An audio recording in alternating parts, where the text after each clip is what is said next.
Rádio Batuta apresenta Estúdio Batuta, os artistas aqui na rádio, com Luiz Fernando Viana.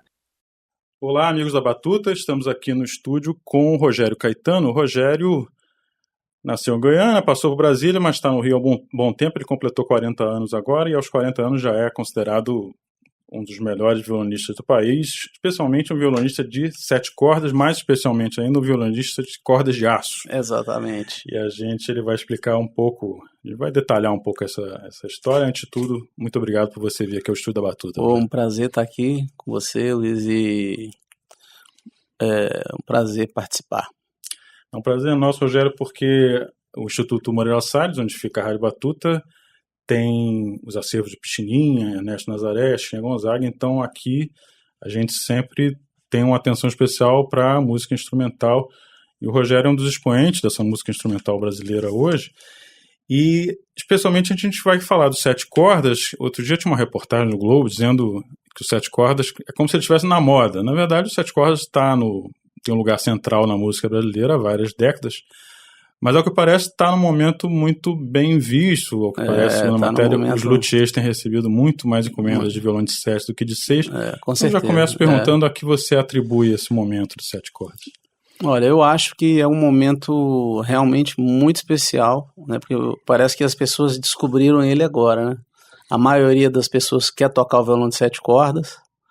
E como você mesmo falou, os luthiers atualmente estão recebendo muito mais encomendas para o violão de 7 cordas do que para o violão de 6 cordas, né? Eu acho que essa efervescência desse violão se deu com o Rafael, primeiramente, né? Que foi um super acompanhador e um solista muito brilhante, né? Na década de 80, no início dos anos 90. E depois com essa geração posterior a ele, né? Com o trabalho do Yamando Costa, o trabalho do Alessandro Penese, o meu trabalho, o trabalho do Marcelo Gonçalves, enfim, de pessoas que tratam esse instrumento também como um instrumento solista, né? Pois é, nem sempre foi assim, e acho que a gente pode falar primeiro desse método que você criou, você e Marco Pereira. Sim. Criaram o método 7 cordas, técnica e estilo.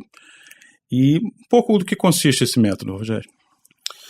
Então, Luiz, esse método ele é um método que aborda profundamente essa linguagem do 7 cordas, principalmente como um instrumento acompanhador, que é como esse instrumento se consagrou primeiramente, né?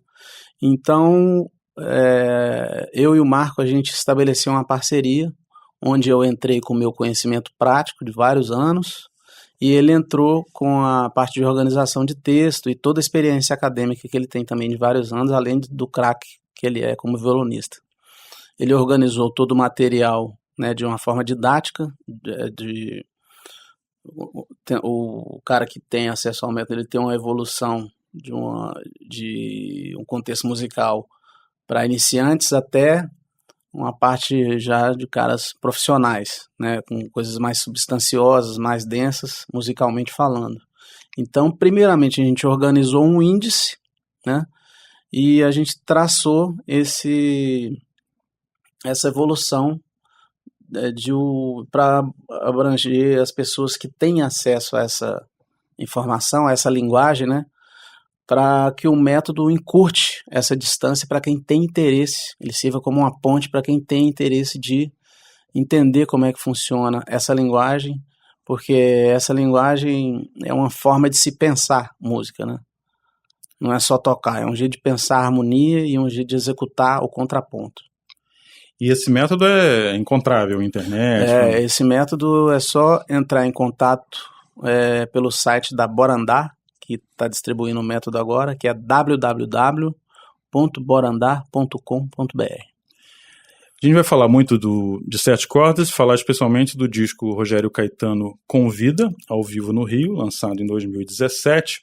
E a primeira música que a gente vai tocar é exatamente o Samba para o Marcão, porque o Rogério fez para o Marco Pereira. Exatamente. Seu colega Esse samba já tem tempo que foi feito, já?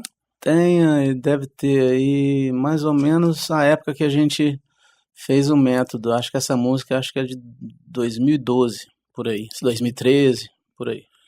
E no disco ele faz um par com Uma Valsa pra Roda, que é uma música que o Marco fez em homenagem... Fez para minha filha. Para a filha do Rogério. Isso aí. Os dois tocam juntos. A gente vai explicar um pouco esse disco, mas vamos primeiro ouvir Samba pro Marcão, com o Rogério e o Marco Pereira juntos.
Essa música, então, Samba pro Marcão, é do disco Rogério Caetano Convida, ao vivo no Rio. São 12 faixas, que são 6 pares. Sim, não. São 14 faixas.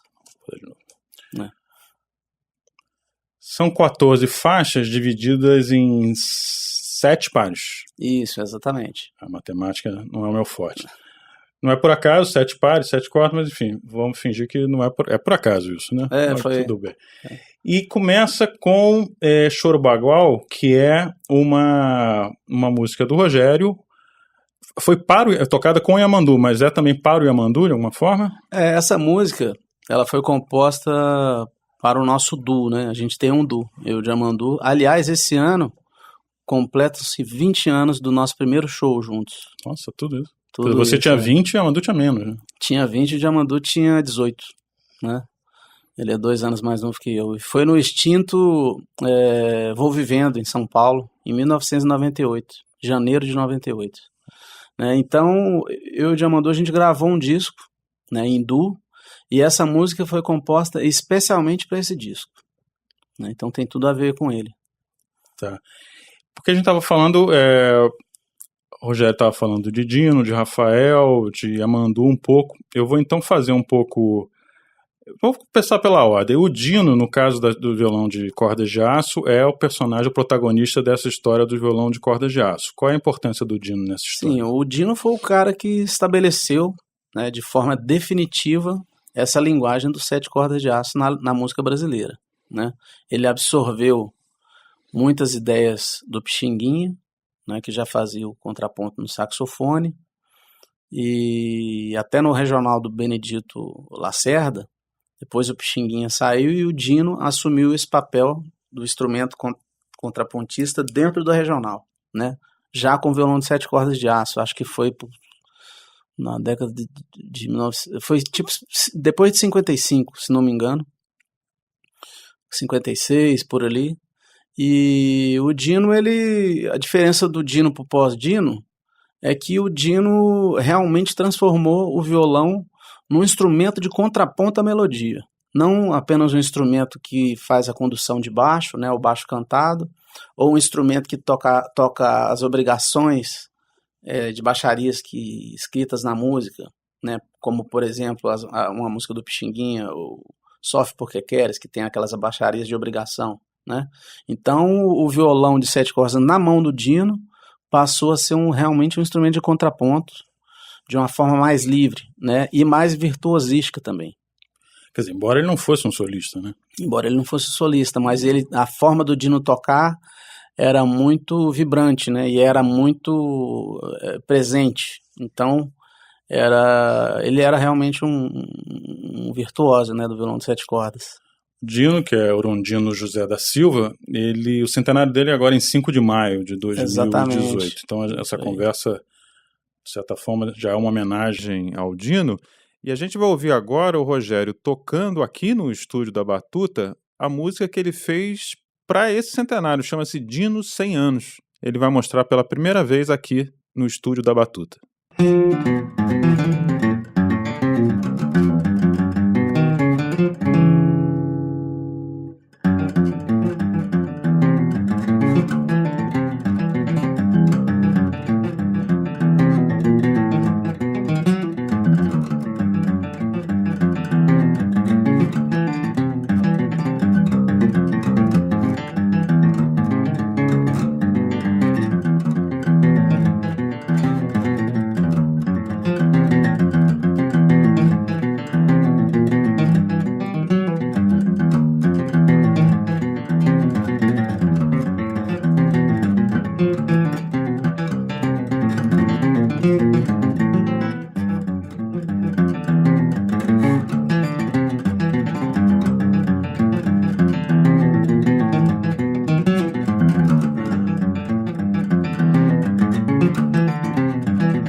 E sempre se diz que o grande sucessor do Dino foi o Rafael, eles inclusive, enfim, gravaram um disco juntos, o Rafael foi um pouco o discípulo dele, mas o Rafael já leva a história do instrumento para outro lugar, né, Rogério? Sim, com certeza. O Rafael, na década de 80, ele passou a tocar o violão de 7 cordas de nylon, né?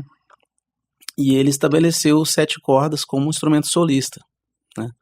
Na época, os solos que já tinham acontecido era assim, alguma coisa de improviso, né? Mas o violão de 7 cordas nunca tinha se apropriado desse papel de instrumento de frente, de realmente ser o instrumento solista, né? E aí eu já pulo pro Yamandu, que é a sua geração. Tem gente, assim, acho que o Zé Paulo Becker já falou, assim, que acha que o Yamandu também acaba dando um outro salto, quer dizer, óbvio que da geração dele tem você, tem muitos outros, mas assim, o que o Yamandu traz também de novidade? O Yamandu, ele é um músico excepcional, né? Um violonista, assim, muito especial e tem uma característica muito forte, né? Muito marcante, porque o Yamandu, ele traz toda aquela cultura de fronteira, né? Ali entre a Argentina e o Brasil, e que foi uma coisa que a gente não conhecia tanto, né? Um violão vigoroso, né? Um violão forte, então é uma forma diferente de se tocar, né? E que, pô, para mim, ter trabalho com ele é uma alegria muito grande, né? Eu fico muito feliz da nossa amizade e das nossas parcerias, né? Vocês têm um CD juntos, inclusive. Exatamente. A gente tem esse CD que é Yamandu Costa e Rogério Caetano, e a gente gravou também juntos também. Na realidade, a gente produziu esses 2 discos. Esse que eu acabei de citar e o Tocata Amizade, que é um trabalho do Yamandu, em parceria comigo, o Bebê Kramer e o Luiz Barcelos. Né? Estão todos juntos. Né? Exatamente. Então, o Choro Bagual, sobre o qual a gente falou um pouco, sim, a gente vai ouvir agora e pode emendar com o Valsa de Yamandu, que você toca no disco com o Eduardo Neves. Exatamente. Essa valsa eu dediquei ao Yamandu, né? E a gente gravou um disco, eu e o Eduardo Neves, em duo. A gente gravou essa valsa primeiramente nesse disco, que é um disco de estúdio, né? E essa valsa também está presente no Rogério Caetano Convida, que é esse disco o mais recente lançado, né? Essa música, ela é muito interessante porque ela mostra a minha intenção com o violão de 7 cordas de aço, né? Que desde o meu primeiro disco, foi o disco em que eu coloquei esse instrumento, né? Como instrumento de frente também. O 7 cordas de aço como instrumento que assume o papel de solista e vai lá para a cadeira da frente, né? Então, eu acho que é isso. É um instrumento jovem, né? Tanto 7 cordas de aço quanto 7 cordas de nylon. Acho que tem muita coisa ainda para se explorar.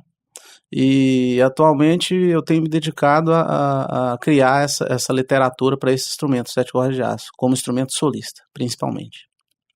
Tá, a gente vai falar mais sobre isso. Vamos ouvir primeiro, então, Choro Bagual e, em seguida, Valsa de Yamandu.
Rádio Batuta.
A gente ouviu o Choro Bagual, do Rogério com Yamandu, música do Rogério, e Valsa de Amandu, música do Rogério com Eduardo Neves.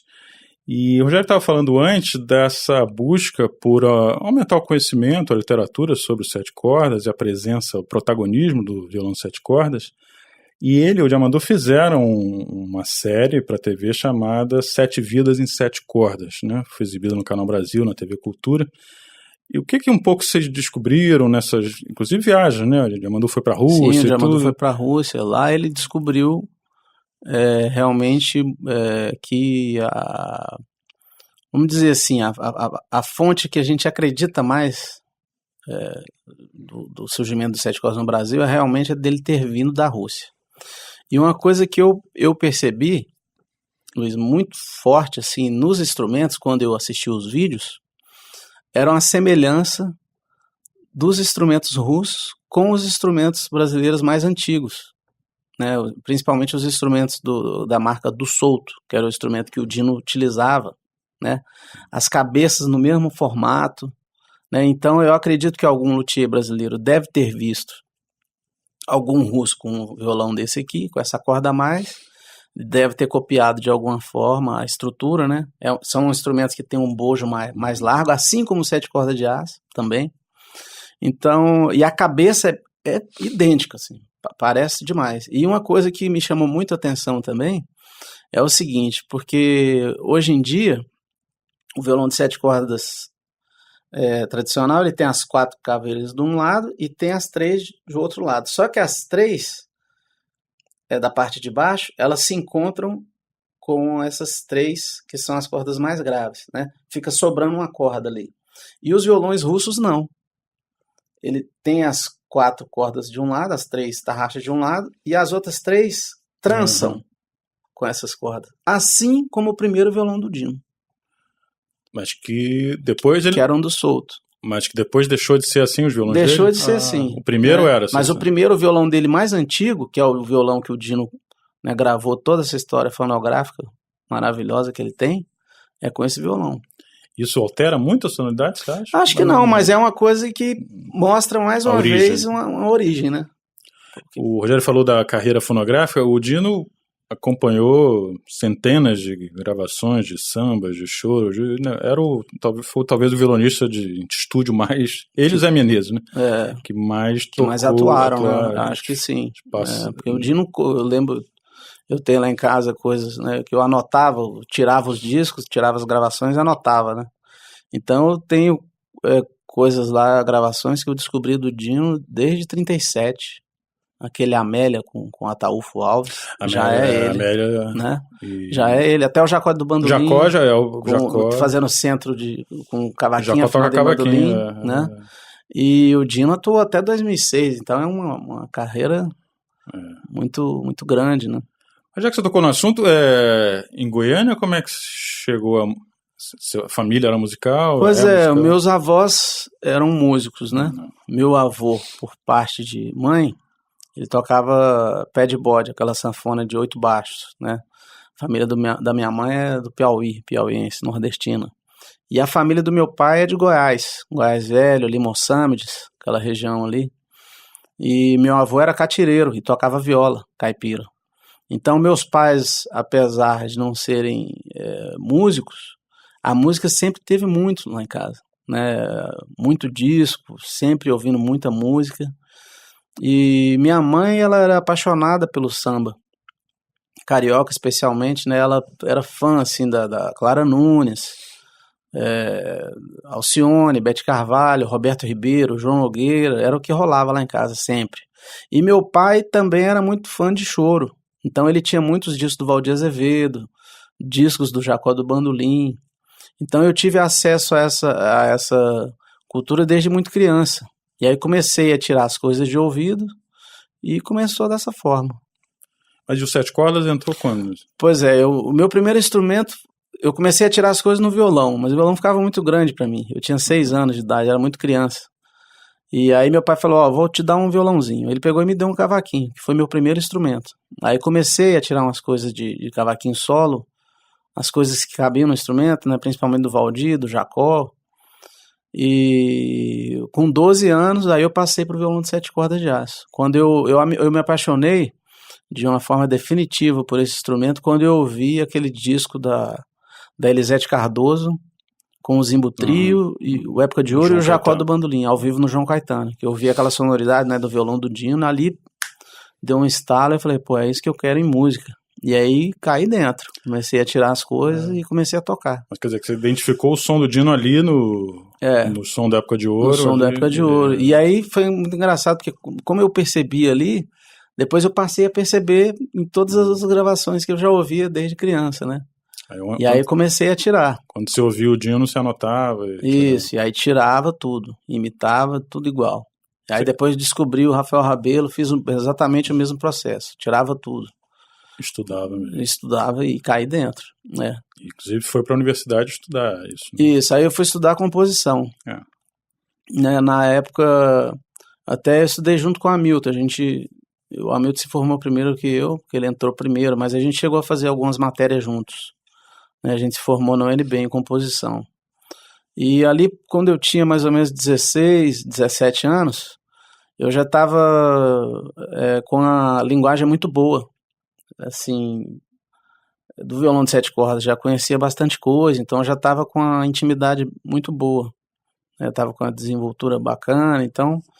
Aí eu entrei em contato com outro amigo meu, que era o Nonato Mendes, que é um baixista que se formou na Unicamp e que conhecia muito sobre jazz. E aí, na época, ele me falou, Rogério, você tá tocando bem, mas, bicho, você podia dar uma olhada aí em outras coisas e tal, porque eu tava tocando de um jeito muito tradicional, né?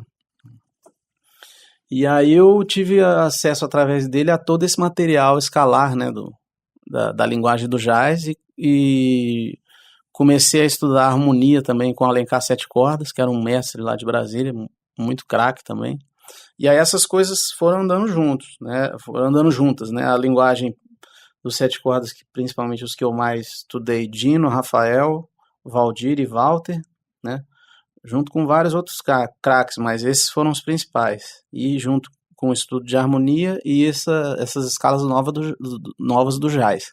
Eu peguei e comecei a misturar tudo numa coisa só.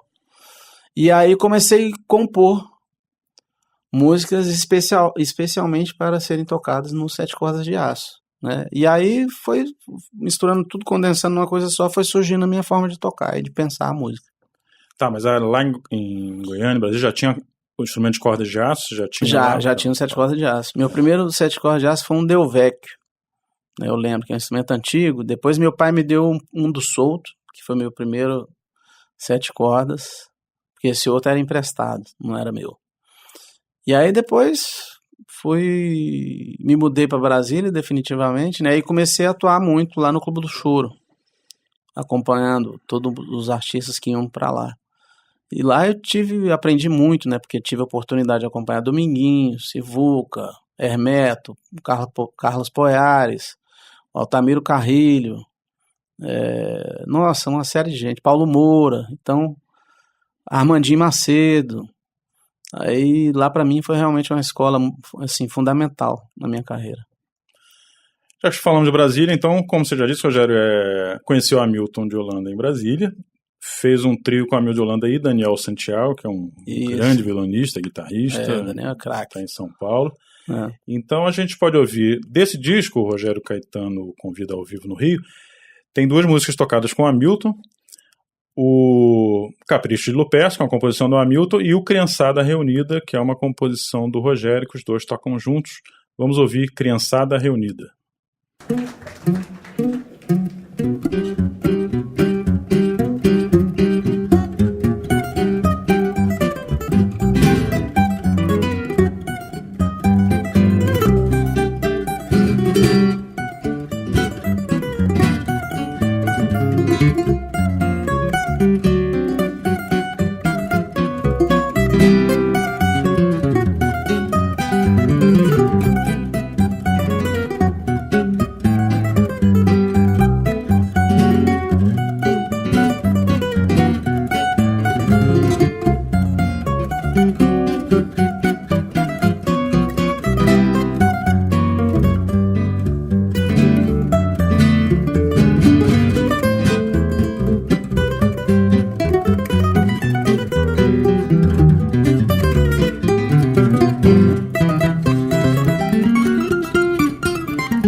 Então a gente ouviu Criançada Reunida, música do Rogério, com o Rogério e o Hamilton de Holanda juntos nesse disco o Rogério Caetano Convida ao Vivo no Rio.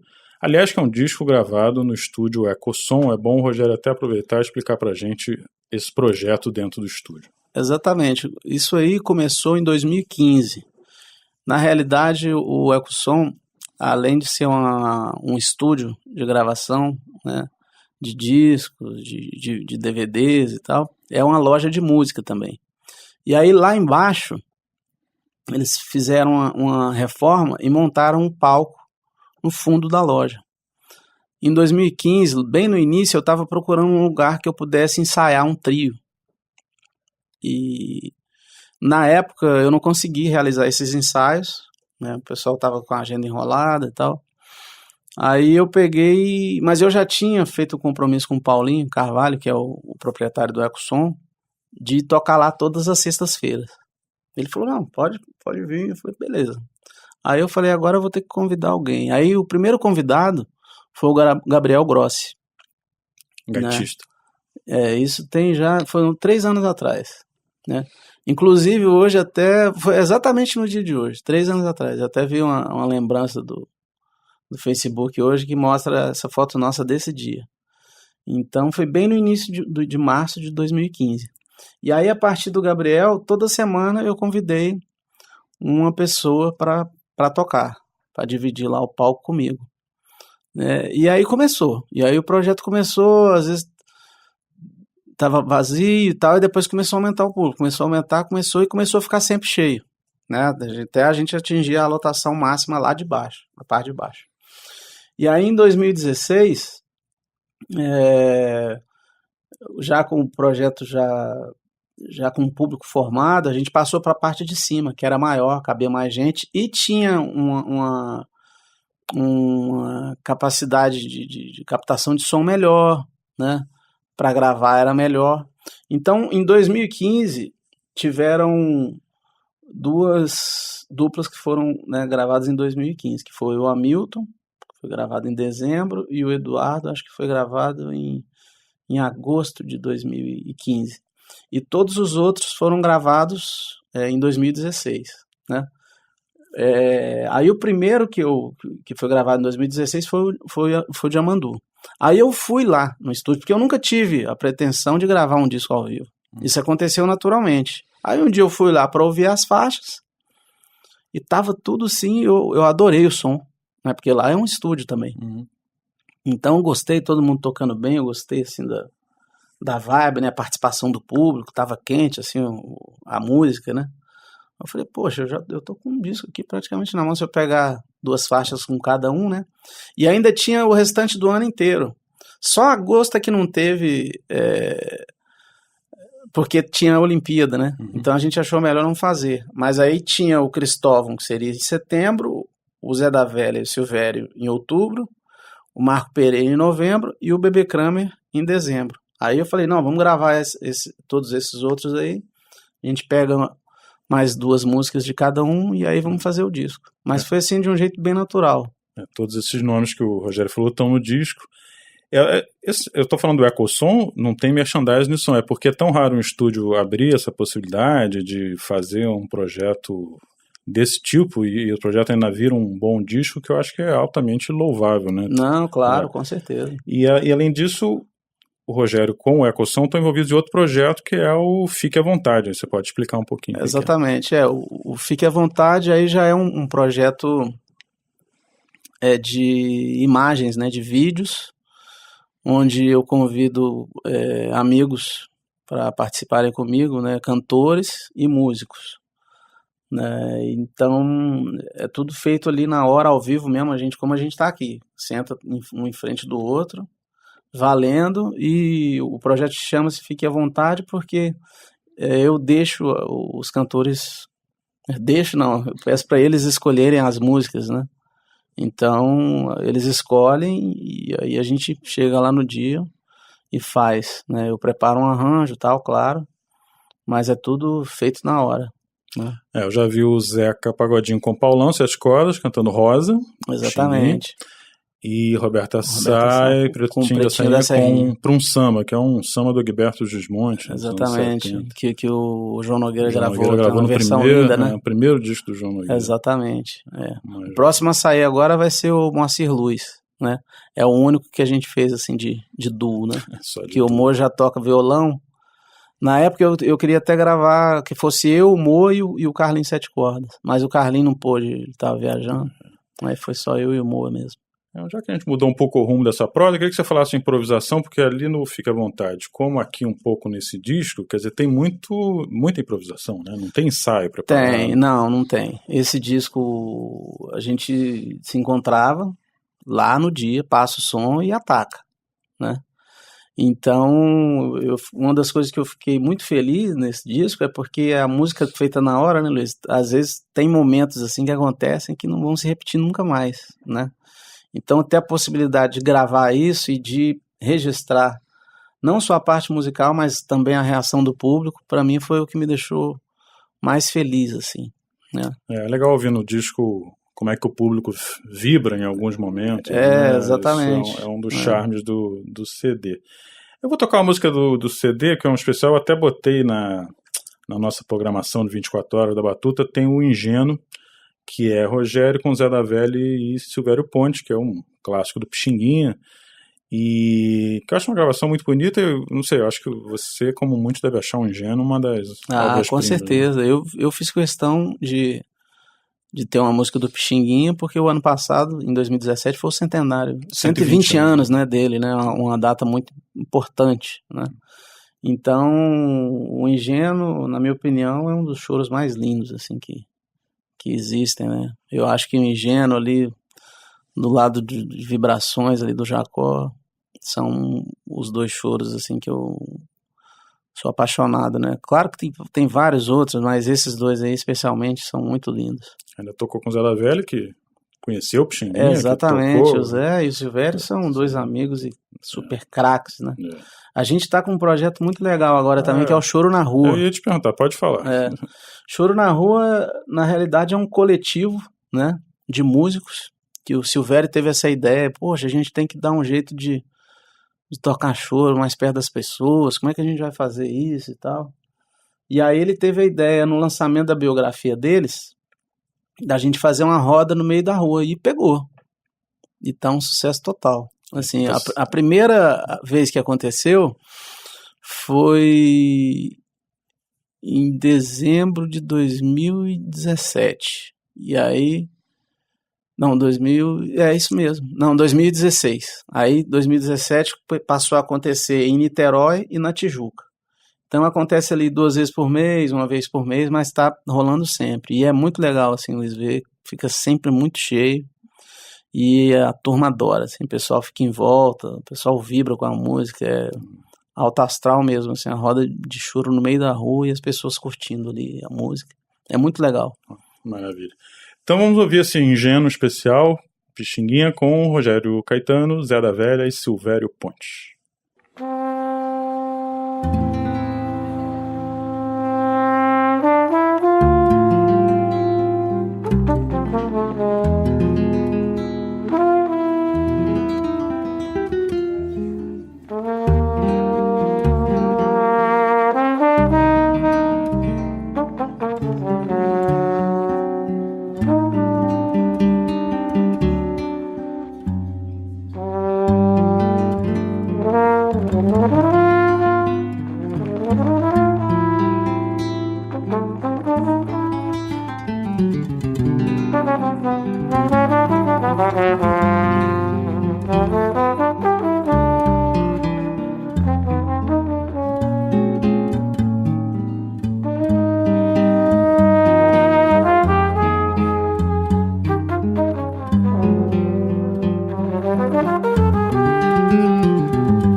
A gente ouviu então Ingênuo, clássico do Pixinguinha, com Rogério Caetano, Zé da Velha e Silvério Pontes, faixa do CD Rogério Caetano Convida ao vivo no Rio. E eu pesquisando na internet, fui e achei também no site do Lineu Bravo, luthier, a história do modelo Rogério Caetano, violão de aço modelo Rogério Caetano. Quer dizer, qual é a história de você, né, ter inspirado, por assim dizer, um modelo de violão de aço, sua parceria com o Lineu? Então, Luiz, isso aconteceu da seguinte forma. Eu liguei para o Lineu e falei, Lineu, o que você acha da gente fazer uma parceria num intuito de a gente contribuir para a evolução do instrumento em si, né? Porque, na minha opinião, existem muitos violões de 7 cordas de aço que já tinham sido feitos, mas que não tinham a qualidade que um grande concertista precisa ter, né, de um instrumento, né? Porque não adianta você ter um piloto maravilhoso sem um carro bom, né? Então, eu achava que faltava mais qualidade para os violões de aço.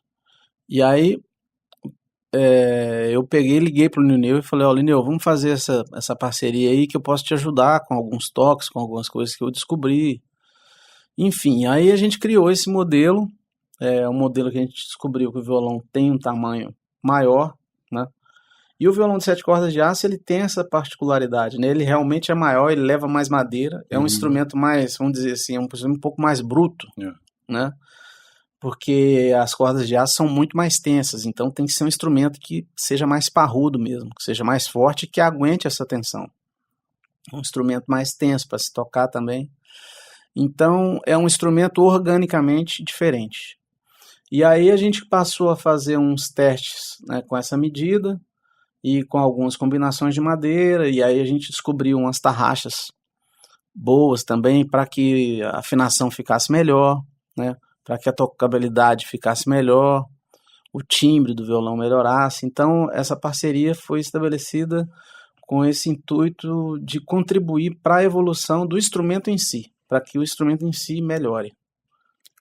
Mas além de você sabe se tem mais gente usando esse modelo? Tem, graças a Deus tem, bastante. Em 4, a gente tem essa parceria há quase 5 anos, já passou de 30 violões. Tá. Não, o importante é porque isso vai gerando... Vai gerando, eu fico muito feliz de ver muitos adeptos, né, desse instrumento cada vez mais. Então é um instrumento que ele tá crescendo, e não só aqui no Brasil, né? Tem violonistas que estão usando esse violão na França, tem violonistas que usam esse violão na Austrália, no Japão. De aço. Esse 7 cordas de aço. E como solista também. E como solista também. Então eu acho que a gente está conseguindo essa meta aí, estabelecer essa contribuição. Você hoje, para tocar, você só tem usado esse praticamente? Eu tenho 3 violões. Eu tenho o do Lineu Bravo, tenho o do João Maurício dos Santos e tenho o do Tércio Ribeiro. São 3 violões assim maravilhosos. Todos de aço. Todos de aço, né? Então eu pedi para o Rogério tocar no estúdio uma música dele, obviamente vai tocar com violão de aço, claro, aí vocês vão poder ouvir a sonoridade aqui no estúdio. E ele falou que seria o Choro Bruto, é isso? Exatamente. Que é uma produção recente sua, né? Exatamente. Você é jovem, você compõe muito ainda. Componho sempre. Está trabalhando Deus, bastante. Sempre. Compondo sempre. Então vamos ouvir o Choro Bruto com o Rogério Caetano. E a gente ouviu o Choro Bruto do Rogério Caetano com o Rogério Caetano aqui no estúdio da Batuta. E aí eu vou perguntar a você, Rogério, por que o violão de 7 cordas no Brasil ficou tão associado ao choro? Que desde o início, com China, com Tutti, com o Dino, quer dizer, o violão de 7 cordas é fundamental nas formações de choro. Exatamente, eu acho que isso se deu desde a época dos 8 batutas, né? Embora nessa época o violão de 7 cordas ele fosse utilizado mais como um instrumento que fizesse o baixo cantado, né, a condução do baixo, mais ou menos como o que o contrabaixo faz, sem tantas intervenções contrapontísticas, né? Eu acho que essa permanência dele se deu de forma definitiva mesmo na mão do Dino, porque virou uma coisa tão marcante o regional com o violão de 7 cordas, né? É aquele instrumento que tem um papel de tocar a tônica, né? Aquela nota que é fundamental quando você ouve qualquer tipo de música, aquela nota que anda, né? Que às vezes quando a gente está ali, você se perde tocando uma música, você sempre vai procurar aquele bordão ali que vai te dar a possibilidade de tocar a música da maneira correta, né? Eu acho que essa forma de se pensar harmonia, de se pensar música, né, que veio do Pixinguinha, eu acho muito interessante isso, porque um instrumento de sopro estabeleceu esses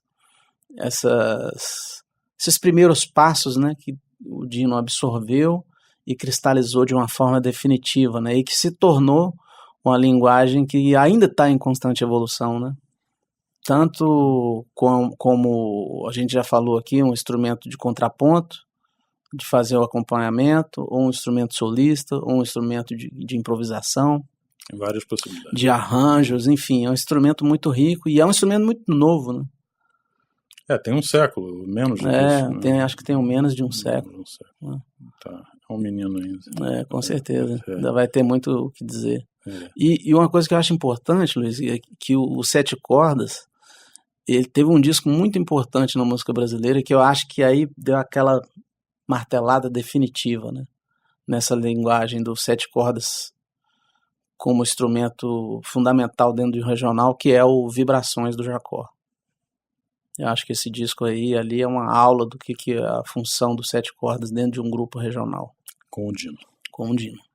Esse disco é um disco dos mais importantes, claro, da história do choro e que faz muita divisor de águas mesmo na história da música instrumental. Porque definiu o padrão, né? E a gente... O Rogério está falando do choro na rua, e as manifestações de choro na rua que a gente tem visto, ouvido, são de muita alegria, muita felicidade, e o choro já houve um tempo, não muito distante, que era visto como uma coisa um pouco sagrada, que você tinha que ficar ouvindo em silêncio e tal. Você acha que isso está mudando, né, Rogério? Com certeza, já mudou. Já mudou, com certeza.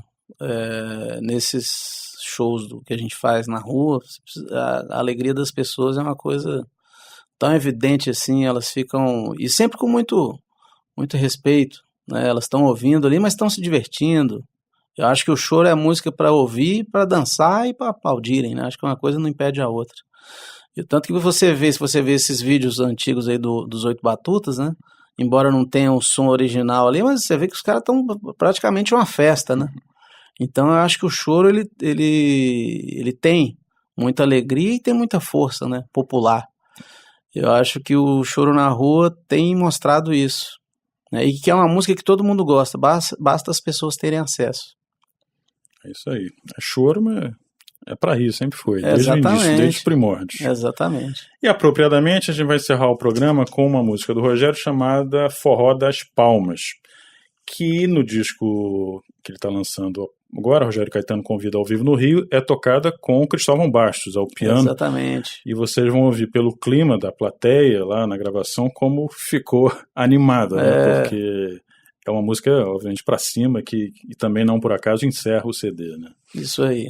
Cristóvão é muito craque, né? Para mim é uma alegria estar dividindo o palco com ele, e essa gravação em especial foi muito, muito feliz, assim, né? Porque a galera foi até o fim, né? Vocês vão ouvir que no final o pessoal fica radiante. Muito legal. Então vamos terminar ouvindo o Forró das Palmas. Rogério, mais uma vez, muito obrigado por ter vindo ao estúdio da Batuta. Seja sempre bem-vindo aqui. Muito obrigado, um beijo aí a todos os ouvintes e até a próxima, se Deus quiser.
Estúdio Batuta, os artistas aqui na rádio.